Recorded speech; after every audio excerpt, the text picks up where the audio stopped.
Je veux me sentir bien dans ma peau. Je ne veux pas me sentir condamné tout le temps et sentir comme si j'étais un grand désastre. Restez avec nous quand jouissez de votre vie.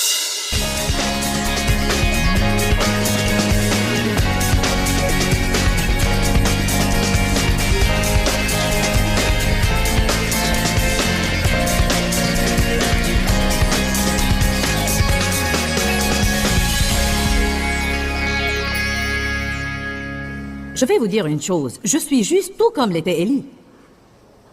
En fait, plus juste, car Jésus-Christ vit en moi. Alléluia.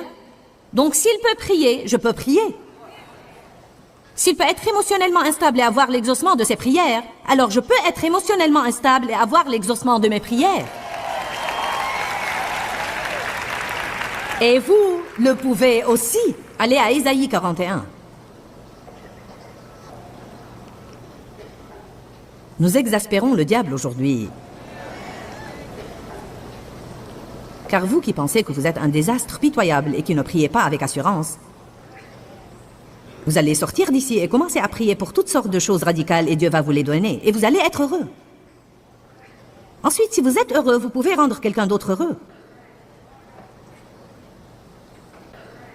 Ésaïe 41, 10. Ne crains rien, il n'y a rien à craindre, car je suis avec toi. Ne promène pas tes regards inquiets et ne sois pas consterné, car je suis ton Dieu. Je te fortifie et t'endurcis aux difficultés. Oui, je viens à ton secours. Je te soutiens et te conserve de ma droite triomphante de droiture et de justice. Voici tous ceux qui sont furieux et irrités contre toi seront couverts de honte et confondus. Ceux qui disputent contre toi seront réduits à rien et ils périront.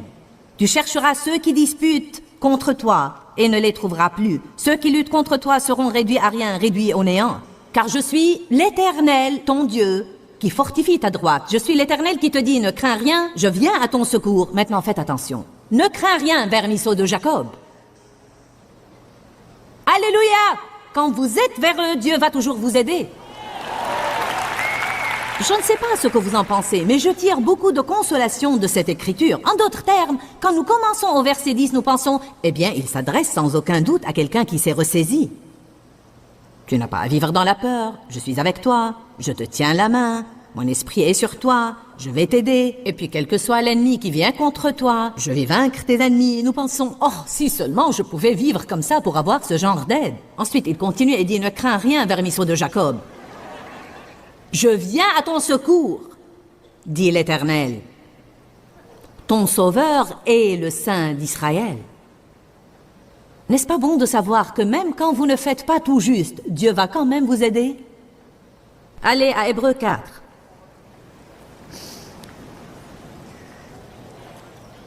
Le seul fait de m'écouter vous lire ces écritures ne va pas vous changer votre vie, car si vous avez un cas sérieux de culpabilité, et si vous avez un cas sérieux de haine de soi, et de rejet de soi, il vous faudra alors vous imprégner longtemps de ces écritures pour vous libérer de cet esclavage. Je ne peux pas vous dire combien de fois j'ai lu ces écritures, je les lisais et je les lisais. Vous savez, je fais parvenir ces informations à votre tête, mais le Saint-Esprit doit les prendre de votre tête à votre cœur.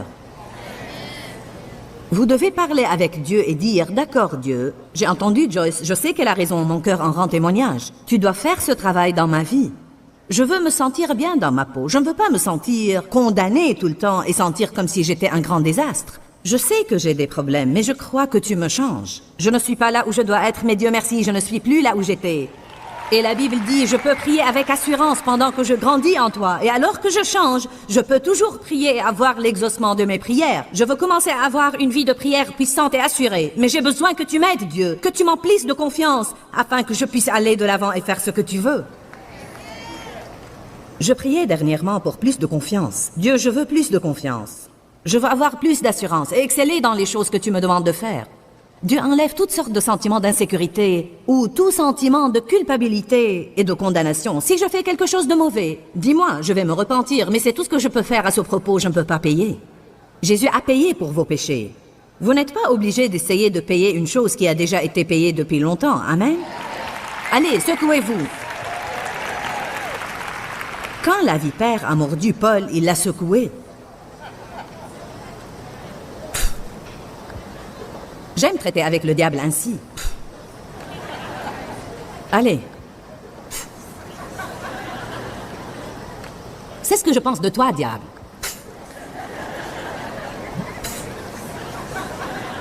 Essayez ça dans la vie. Chaque fois que le diable vous ment, où que vous soyez, faites ça. Vous allez attirer l'attention.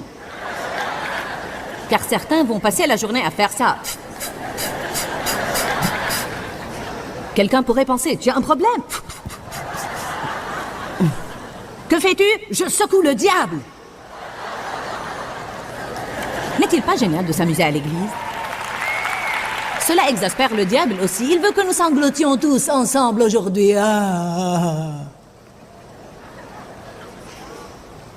Hébreux 4, 15 et 16. Je crois qu'elles sont deux de mes écritures favorites dans toute la Bible. Ces choses m'ont sauvé la vie vraiment. Car nous n'avons pas un souverain sacrificateur qui est incapable de comprendre et de compatir et de partager notre sentiment de faiblesse et nos infirmités et notre disposition aux assauts de la tentation. Mais nous en avons un qui a été tenté en toutes choses, tout à fait comme nous, mais sans jamais pécher. Approchons-nous donc, sans peur et en toute confiance et avec assurance, du trône de la grâce, le trône de la grâce immérité de Dieu envers les pécheurs, afin de recevoir miséricorde pour nos défaillances et de trouver grâce en temps voulu pour être aidés dans tous nos besoins. Aide appropriée et qui tombe à point venant juste quand nous en avons besoin. Je veux dire, que pouvez-vous faire de ces écritures autres que de croire ce que je dis? Nous avons un Jésus qui a pris un de ses corps charnels et qui sait ce que c'est que d'être tenté. Et il a été capable de résister à toutes les tentations sans exception, mais il comprend ce que nous endurons. Il comprend ce que vous endurez. Il comprend comment vous avez été élevés et l'atmosphère dans laquelle vous avez grandi. Et il comprend qu'il faut du temps pour vous libérer de toutes ces anciennes données et pour vous emplir de nouvelles données. Amen. Il s'est engagé à œuvrer avec vous jusqu'au bout, jusqu'à la ligne d'arrivée. Vous ne comprenez, nous ne comprenons pas quel engagement Jésus a envers nous. Je ne te délaisserai ni t'abandonnerai point, car voici, je suis avec vous tous les jours jusqu'à la fin des temps. Quand je fais ou que vous faites quelque chose de mauvais, Jésus ne dit pas « Non, ça suffit ». Je ne peux pas te faire confiance. Allez. Puis-je vous dire un secret? Quand Jésus viendra nous prendre, aucun de nous ne sera arrivé. Aucun de nous ne sera sur la ligne d'arrivée. J'y suis arrivé, Jésus. Je suis complètement changé, complètement transformé. Il n'y a rien qui cloche en moi. Aucun de nous ne sera sur la ligne d'arrivée. Mais je peux vous dire, où que vous soyez en ce moment-là, que vous soyez là, ou là, ou là, du moment que vous avez les yeux fixés sur lui, et que vous avancez, avancez, avancez, il m'a dit un jour, n'importe où que tu sois, sur le chemin de la vie, quand l'heure viendra pour moi de venir prendre mon peuple, je vais traverser cette ligne et je vais prendre chacun de vous et je vais vous tirer de là, car vous allez tous venir avec moi. Nous serons tous changés en un clin d'œil.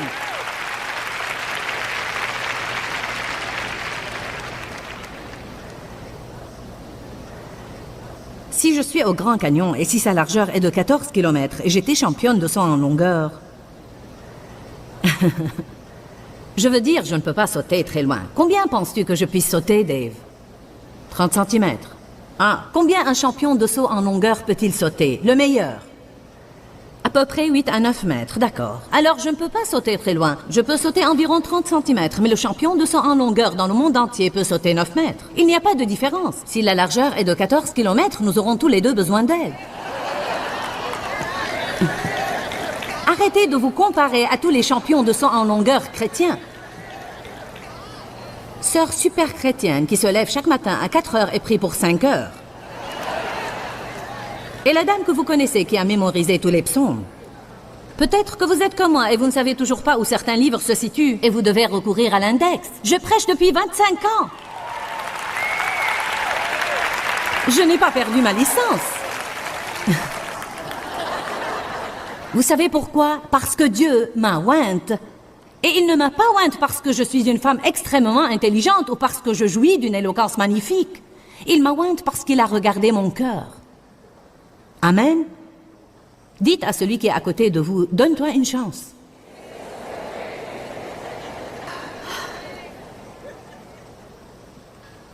Pourquoi ne prenez-vous pas un pas de foi et dites à haute voix, peut-être que je ne suis pas tellement mauvais. Dites, il y a de l'espoir pour moi. Je ne suis pas pire que les autres. Nous sommes tous un grand désastre. Et Dieu va nous aider de toute façon. Parce que nous aimons Jésus. Vous savez, cela ne fait aucun doute. Vous aimez Jésus, sinon vous ne seriez pas là aujourd'hui. Seuls les gens qui aiment Jésus vont à l'église vendredi matin.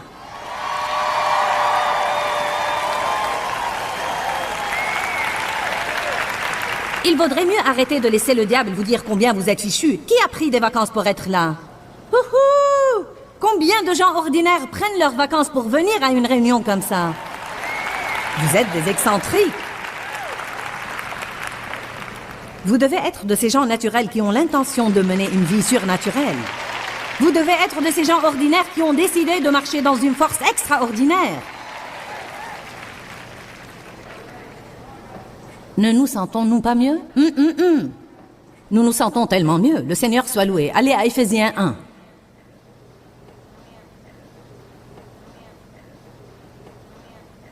La force de la prière. Je ne sais pas si vous savez vraiment combien ce séminaire vous fait du bien. Car je pense que parfois nous écoutons tellement parler de la prière, prière, prière, prière, prière. Il faut prier, vous devez prier. Si un pasteur annonce, eh bien je vais faire un séminaire de 3 jours sur la prière, nous sommes comme, oh mince. Je voulais une chose qui réponde vraiment à mon besoin. J'ai presque hésité la veille à dire que j'allais prêcher sur la prière, car je savais... Quand j'ai dit je vais prêcher sur l'interruption du plan de Satan, tout le monde s'est emballé. Ouais! Ensuite, quand j'ai dit je vais parler de la force de la prière, je pouvais le sentir. Je savais que ça allait venir avant même de se produire, car c'est la façon de penser que nous avons. Prière. Oh.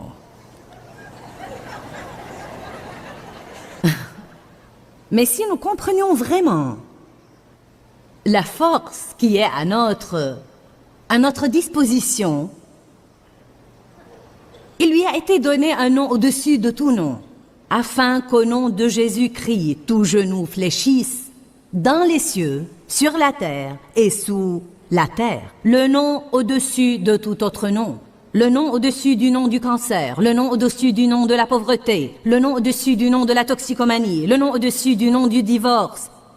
Toute autre chose dans notre société qui a un nom, le nom de Jésus est au-dessus du nom de cette chose. Et ce nom nous a été donné. Jésus a dit, vous n'avez plus à me demander. Vous pouvez maintenant aller au Père en mon nom, et quand vous prononcez mon nom, vous lui présentez tout ce que je suis, pas ce que vous êtes, mais ce que je suis. Chaque fois que je prononce le nom de Jésus, je dis, je présente devant toi la victoire que Jésus a remportée et je suis co-héritier avec lui. J'ai un héritage, pas parce que je l'ai mérité, mais parce qu'il l'a mérité et a mis mon nom sur le testament et l'a signé de son sang.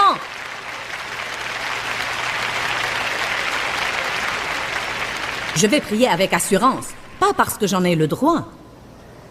Je n'en ai pas le droit parce que j'ai mérité ce droit, mais j'ai un droit acheté par le sang. Amen. Gloire à Dieu. Éphésiens 1, 17. Paul priait pour l'Église, et j'aime observer comment il a prié pour l'Église, car ses prières étaient si différentes des nôtres. Nous prions toujours pour des choses. Paul n'a jamais prié pour des choses matérielles. Vous ne pouvez pas trouver une seule prière où Paul a prié pour un genre de choses matérielles. Il priait toujours pour une chose spirituelle. Car je prie toujours le Dieu de notre Seigneur, Jésus-Christ, le Père de gloire, qu'il vous donne un esprit de sagesse et de révélation, de compréhension des mystères et secrets, en ayant une connaissance profonde et intime de lui. Je prie que les yeux de votre cœur soient inondés de lumière, pour que vous sachiez et compreniez l'espérance qui s'attache à son appel et quel trésor de gloire renferme son héritage qu'il réserve aux saints, et pour que vous puissiez connaître et comprendre quelle est la grandeur infinie et illimitée et exceptionnelle de sa puissance en et envers nous qui croyons, se manifestant par la vertu de sa force efficace, qu'il a déployé en Christ en le ressuscitant des morts et en le faisant asseoir à sa droite dans les lieux célestes. Ma Bible dit que je suis assise dans les lieux célestes avec lui et que vous êtes assis dans les lieux célestes avec lui. Bien au-dessus de toute domination et autorité et puissance et dignité et de tout nom qui se peut nommer, au-dessus de tout titre qui peut être conféré, non seulement dans ce siècle et dans ce monde, mais encore dans le siècle et le monde à venir. Et il a mis toute chose sous ses pieds et il l'a désigné comme tête universelle et suprême à l'Église. Une fonction exercée dans toute l'Église, qui est son corps, la plénitude de celui qui remplit tout en tout, car en ce corps vit la plénitude de celui qui rend toute chose complète. Maintenant, s'il est la tête, et nous sommes le corps, et tout est sous ses pieds, je pense que mes pieds sont en bas de ce corps. Donc, s'ils sont sous ses pieds, ils sont sous tes pieds, et ils sont sous mes pieds. Alors pourquoi ne gardons-nous pas Satan sous nos pieds? À cause de toutes ces choses dont je parle aujourd'hui. Toute la condamnation. Allez à Romains chapitre 8. Verset 26.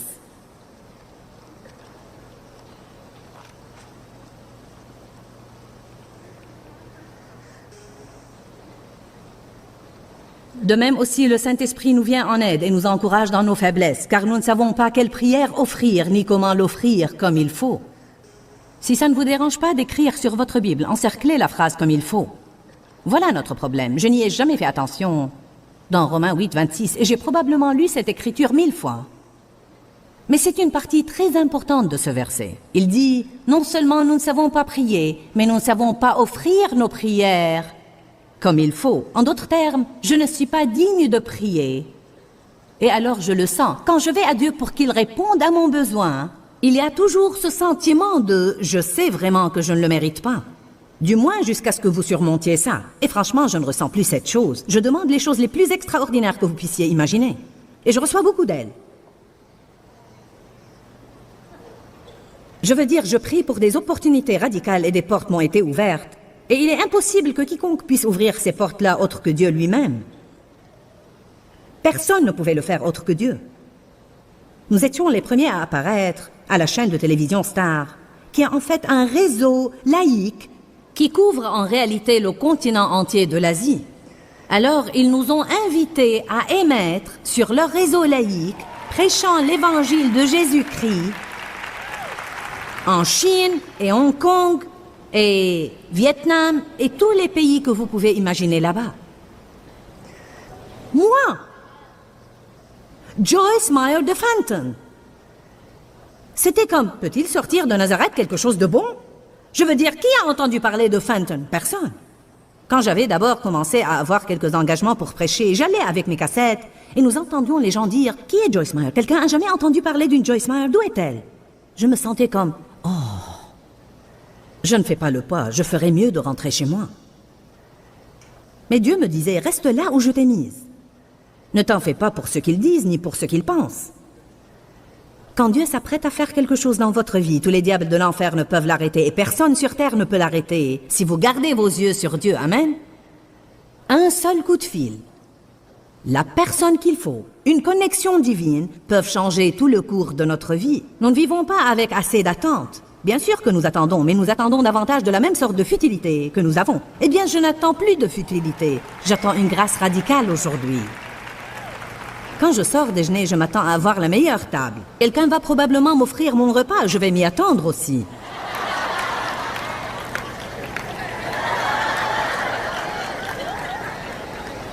Amen. Je m'attends à une grâce, à des bénédictions et à la meilleure tranche de viande dans le lieu. Je m'attends. Eh bien, pour qui tu te prends? Un enfant de Dieu? Un vermisseau?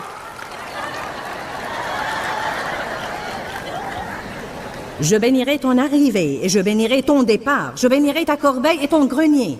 Je te bénirai, je bénirai le fruit de tes entrailles, je bénirai tes enfants, je bénirai ta famille. Je m'attends à être béni. J'ai eu assez de malédictions dans ma vie. Je ne suis plus sous la malédiction. Je m'attends à ce que les bénédictions de Dieu affluent radicalement dans ma vie. Ma Bible dit « Je sers El Shaddai et non pas El Avar ». Il est le Dieu de l'abondance, pas le Dieu de joindre les deux bouts.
Qui convient que beaucoup de gens ne prient pas avec assurance parce qu'ils ne sentent pas qu'ils méritent quoi que ce soit.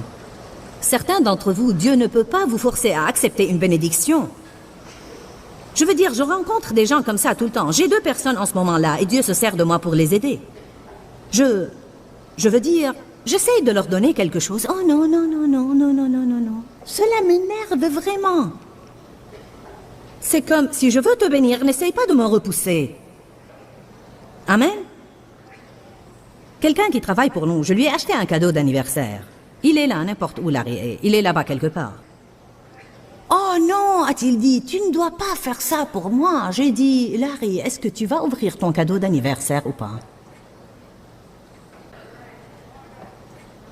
Je pense que Dieu est comme ça avec nous quelquefois. C'est comme, est-ce que tu vas le prendre et te taire au sujet de tout ce qui ne va pas avec toi? Amen? Regardez-moi, est-ce que vous allez vous taire au sujet de tout ce qui ne va pas avec vous? Dieu sait quel désastre nous sommes tous. Et c'est son affaire s'il veut nous...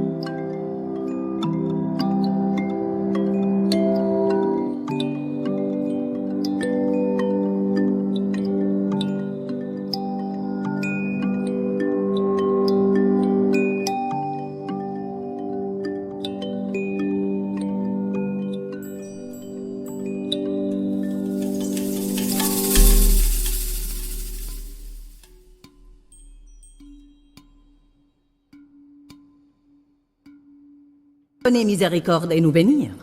Mais tout l'intérêt est, peu importe si vous êtes bon et peu importe si je suis bonne, nous n'allons jamais être assez bons pour mériter les bénédictions de Dieu. Alors toute ma vie, je vais recevoir quelque chose que je ne mérite pas. Dieu ne veut pas que je pense que je le mérite, car à ce moment-là, je ne vais pas le louer radicalement. Oh, merci Jésus, merci, merci, oh, merci Jésus, je ne mérite pas ça, tu es si merveilleux Dieu. Si nous pensons que nous le méritons, c'est comme je mérite ça. N'est-ce pas le cas? Eh bien, j'ai travaillé dur pour 20 ans, je mérite ça. Non, tu mérites de mourir et d'aller en enfer. Et de recevoir une raclée en route.